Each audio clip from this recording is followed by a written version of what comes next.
Well, millions of Americans make New Year's resolutions with weight loss being high up on the list, but a recent study reveals only 8% actually succeed in achieving their goals. Well, our next guest says setting realistic goals and a clear action plan can help you become healthier in a way that makes really good sense for you. We welcome best-selling author and corporate wellness strategist Dr. Donna Hamilton back to Virginia this morning. Doctor, it's a pleasure to see you. Happy holidays. You too. All right, Doctor, let's set the scene. Why is it so positive for a person to set goals both long and short term in life? It's good because we want to do something that's going to keep us motivated, right? So without a goal or plan, you can just kind of be aimless about it. So it's great that people set these resolutions and they're ambitious, gives them something to focus on, they feel upbeat, and then, like, reality sets in, right? Well, it's a perfect time to set that goal at New Year's. It's a clean slate. Why not? Mm-hmm. But then you set a goal of going to the gym, and then by February, you can find a parking spot because people are still at home. Why is that? What is the pitfall? Oh gosh, there's so many pitfalls. One is a lot of times people see this goal as this extra thing, and who has a lot of extra time, right? Like at home, raise your hand. No one's raising their hand, right? Okay, so instead of figuring out how they can work it into what they're doing, and work is a great way to do that. A lot of times people see their professional life over here and their personal life over there, and all these goals fit into this other box.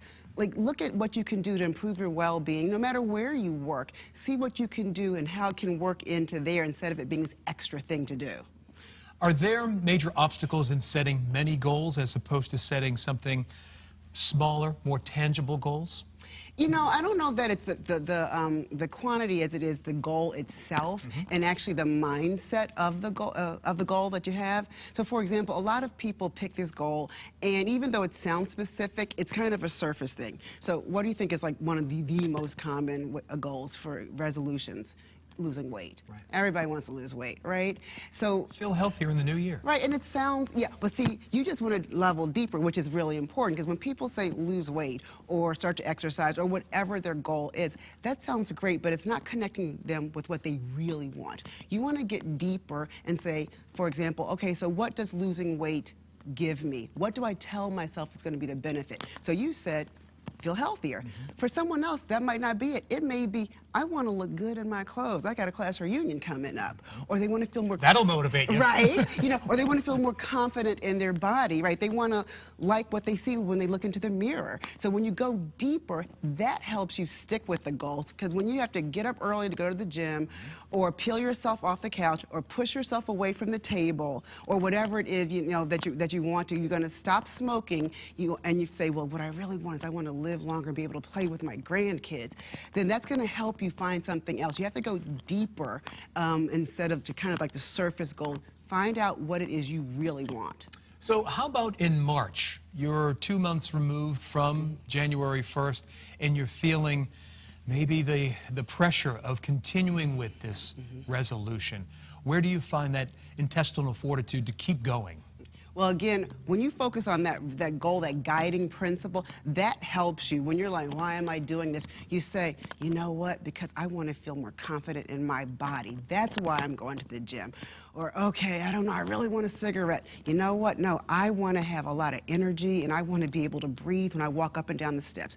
That gives you that fortitude. But the bigger piece, well, I can't say the bigger piece, but another thing, if you do it well, you've created a new normal. If you've been doing this from January to March, you have a new behavior. So one of the really good secrets I'm going to share with you, research shows one of the best ways to create a new normal or a new behavior is connect it to something you're already doing, especially in the beginning. See, remember I was saying that sometimes people try to make it this extra thing.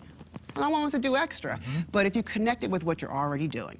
So let's say you want to eat more fruits and vegetables, which is another real common one. I want to eat healthier, right? Sure. So let's start with fruit, because that's a little bit easier. If you know you have a cup of coffee every fill in the blank, morning, afternoon, whatever, then say, after I have my cup of coffee, I'm going to eat an apple. It's already something you're doing. You already have this habit, so now you're just adding something on to it.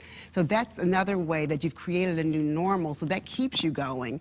And then if you just kind of hit the wall, then you connect with what you really want, that inner inspiration, your guiding principle, and that helps keep you going. And something like that adding a banana or a piece of fruit, an apple, is not burdensome. Right, and then you can build on it. You know, in my book, Wellness Your Way, I give people a lot of practical tips. Small goals, an inch is a cinch, a yard is hard, right? So start on something really simple. May seem too easy. That's great. Build on your successes, right? Because when you have that inner motivation, because external motivation is great. It's what gets us going. So the class reunion, that gets you going. Right. But it's not going to keep you going. And research shows us that. That inner motivation is what keeps you going. So if you got the inner motivation and you're doing these easy, realistic steps, and then you're building on your success, you've created a new normal because you've hooked it into what you're already doing, and you've tied it into your daily routine.